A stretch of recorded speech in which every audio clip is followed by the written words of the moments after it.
Abby Mascal! Yeah. I don't know if I need it, but hello everybody. I'm Abby. I don't know if we've met before.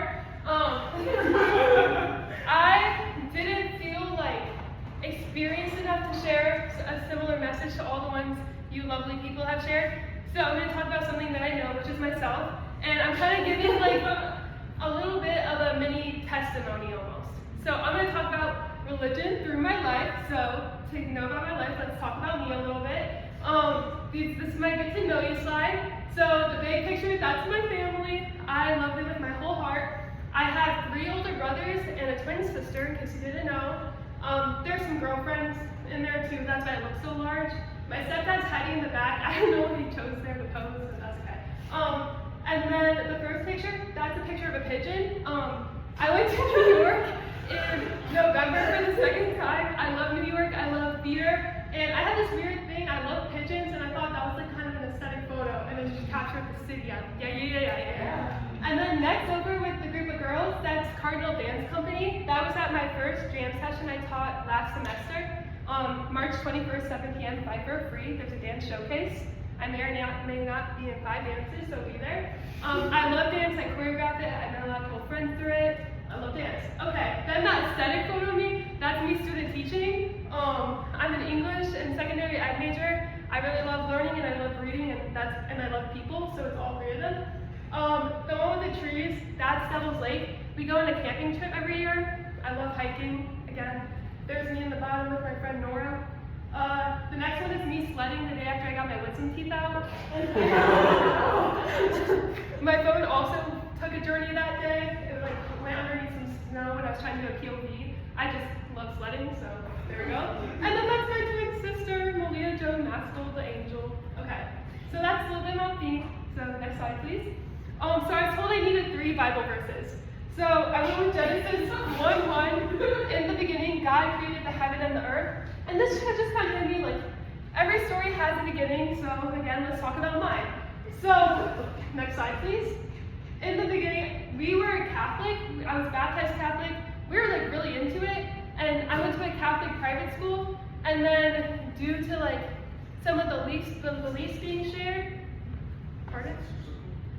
Hey, we're good there.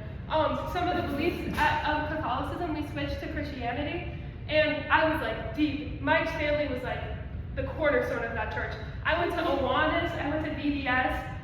We were very Christian. But I started to view church kind of as a resource, like fun day camps, fun little activities. I may or may not have joined CCD, which is the little after-school club you take to get confirmed in Catholicism, just so I could do Seussical the musical. And that is me. I'm the Kai, I'm the Wickersham brother, and that is a hip-hop monkey. Okay, next slide. So yeah, we were pretty Christian. My dad is like an elder at the church. We were like doing a lot for the church. And then 5th grade happened, which you're like, Abby, you're 11, but trust. That's what the dun dun dun is. So during 5th grade, my family, we were like, I had like, kind of like the ideal childhood. Like, we had a dog. We all got, like, we went camping. It was pretty stereotypical great. But in 5th grade, my dad got diagnosed with lung cancer around Christmas, and he passed away on Easter. And during that time, we lost 2 other family members, and there was a lot of surgery happening on. And that's a lot for an 11-year-old girl, okay? I was not, and I also got a comb stuck in my hair, which I know is vain, but that's what that horrendous haircut is. So it just cost a lot. So my family, we stepped away from the church because we were like, how could God be so unfair to such nice people? Like, my mom's great, she's a high school principal, she didn't deserve any of that. And I felt so bad for all my brothers and my family and my grandma that I was really pissed off at God, because I'm like, why would you do that? So then, next slide please. Community came together, and we had a lot of our neighbors, and I mean, we don't go to church anymore, but we had a lot of them help us out, and this was when my friends started inviting me to summer camp. It's called Silver Birch Ranch. It's kind of in northern Wisconsin, and that's what those photos are. And summer camp, one of my Bible verses, Jesus wept. You had to memorize verses at camp, and I memorized that one because it's 2 words. I also know John 3:16 and Romans 3:23 if anybody ever needs them. But summer camp was kind of like the placebo effect, because I'd be there for the week, I'd be like, yes, like what would Jesus do? And I'd get like on this kind of like I'd be so excited to bring it back and share religion with all my family and friends. But then it just kind of was like unsustainable. So I just would leave God at camp. I wouldn't take him home with me. But I met a lot of cool people there. I loved camp. Next slide, please. I'm kind of zooming. But the reality was, he wasn't with me every day. And I kind of started to view religion as a checklist. I was like, I'm doing well academically, socially, physically. I might as well be doing well religiously. So I started going to church every Sunday just to mark it in my routine, not to actually have a relationship with God. Like, sure, church was cozy and there's the community aspect, but I wasn't praying, I wasn't reading my Bible, so it was just a checklist for me to be a well-rounded person in my mind. Oh, I didn't have a picture for this slide, so that's my cat. Sorry. And I also struggled a lot with the stigmas of Christianity. I didn't want to be called racist or homophobic, so I was like, you know what, I'm just going to remove myself from the church even farther. Okay? And then and then I went to North Central College. And I have a lot of friends at home too, I'm not lonely.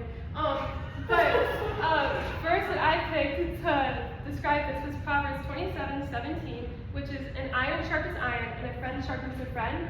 And I think that the people in your life, it's so cheesy, but you are who you hang out with. I've seen that more and more. I said shoot. Oh, you're good. I was just being shitty. I'm in a church. Chapel. Okay. I think you are who you hang out with, and that's kind of how I view this quote. Next slide, please. So, where I'm at now, thank you for asking. I see beautiful nature, that's a willow tree, and I see storms and beautiful storms. I see all the highs and lows in life, and somehow they're all perfectly designed and beautiful. So I'm like, okay, there has to be something. And I love learning about religion, that I'm not opposed to the belief that there is a God, especially because, I'm not gonna lie, when I saw the Grand Canyon, I started tearing up a bit, just because you're like, how can something this beautiful not have a creator? And also, there was no good picture of all of us guys, I'm so sorry. There's 3 Mascal children, but then there was some random guys, so I just did this one. Yeah, a few graveyard people, but this was the picture, and I had focus, and I liked it because I'm so sorry.